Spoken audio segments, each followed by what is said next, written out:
বেগম খালেদা জিয়ার বোন।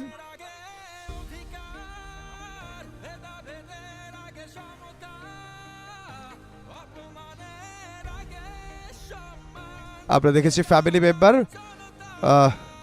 বিএনপি ভারপ্রাপ্ত চেয়ারম্যান, তার শাশুড়ি, তার সঙ্গে তিনি এখন বসেছেন, কথা বলছেন।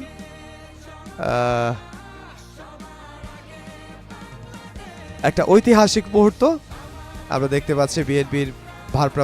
বিএনপির ভারপ্রাপ্ত চেয়ারম্যান জনাব তারেক রহমান তিনি বসে আছেন এবং তার পাশে আমরা দেখতে পাচ্ছি তার মেয়ে জায়মা রহমান, তিনি বসে আছেন এবং তার পাশে তার শাশুড়ি তিনি বসে আছেন এবং অন্য পাশে আমরা দেখছি বিএনপির ভারপ্রাপ্ত চেয়ারম্যান জনাব তারেক রহমান, তার স্ত্রী ডক্টর জুবায়দা রহমান তিনি বসে আছেন।